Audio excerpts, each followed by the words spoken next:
Привет из Сингапура. С вами передача «Голубь мира», где разбираем крутые навыки. Спрашиваем на английском, отвечаем на русском. Подтягивайте язык или смотрите перевод в тайм-кодах. Let's talk about mood.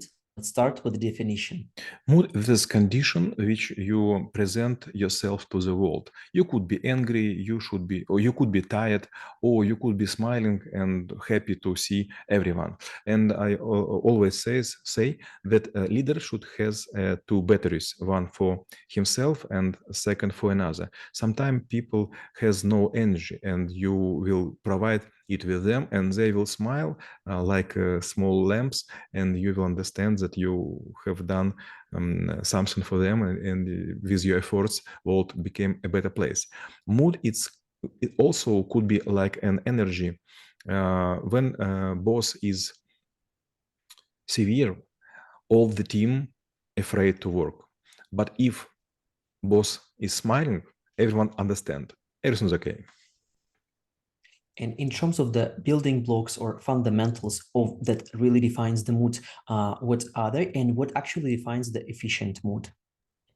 First rule, you should create borders. For example, when you are going from the office and for your family and for your friends, you should step before you enter the door or ring the doorbell and wait for several moments. You should understand that everything already finished. You left the job for today, and you don't should think about it until you will play with your kids, or you will be with your husband or wife, with friends or relatives. Second, you should find time for everything. And if, for example, you have exam, if you have deadline, do not use the time for rest, for hobby, because in that case you will be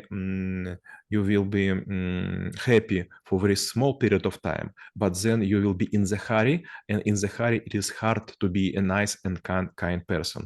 And last one, you always will have a hard time. You will always have a dark strip, but it is okay. If you going out of the boundaries, if you are going close to the fence of your life, you will have problems. But from other perspective, the space of your life will become bigger and bigger.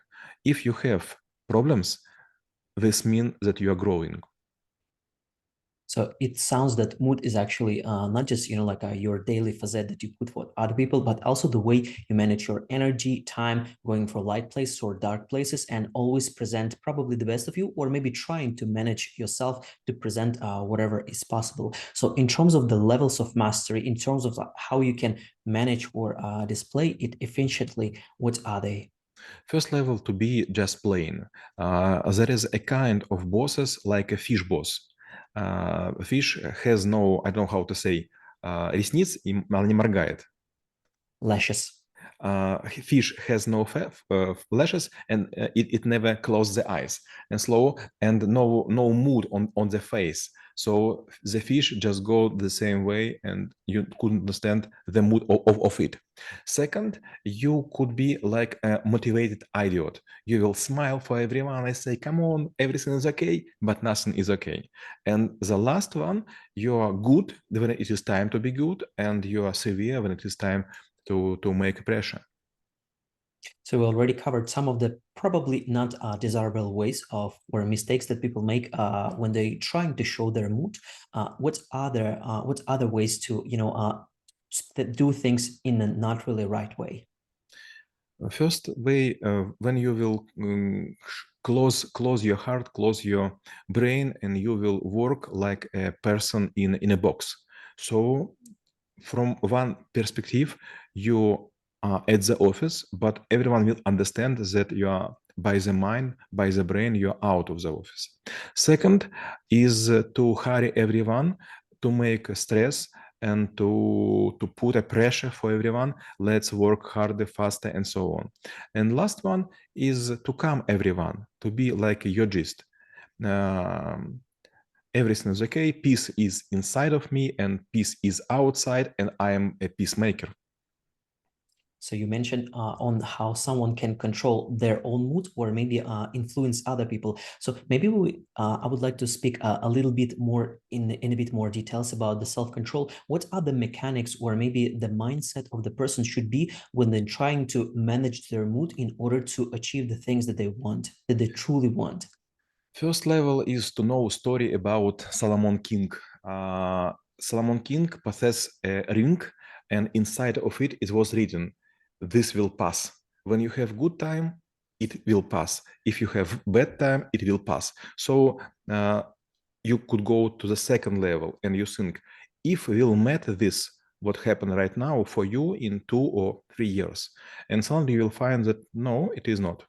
And on the third level, you should understand that people are priceless, but things are worthless. Do not think that you should have a cars, you should have a gold, you should have something very luxury. Better to have a lot of friends which are willing to help you. And in terms of the future of the moods and that maybe development of the technology, whether it will be something or someone who will help you to actually go into certain state that you want or actually get out of the state that you're currently at. Yes, there is such a vision as you pretend to imagine, but I don't like it. Right now we are living in a very strange world. We should make some things before we going out of the flat. We should charge the phone, charge the watches, charge the bell for the watches, charge our earphones, and so on. So we spend a lot of time, not because we want, but because some gadgets say to us, let's charge us. The same with mood. If we will have some special people or some special room or some special equipment to change our mood for the best, will be very strange. We became as electronic components. And my last question will be how knowing about the mood could help to make this world a better place. I was impressed when I was start to learn the skill with one fact. If there are in the room a lot of people who is happy and we will have some person who is unhappy, degree of happiness will fall down.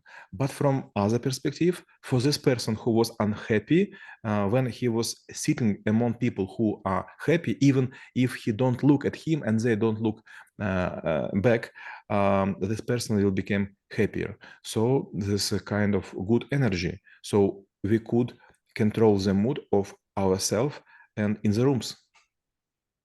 А мы рассмотрели навык настроения и чем он полезен именно вам. Всем мира!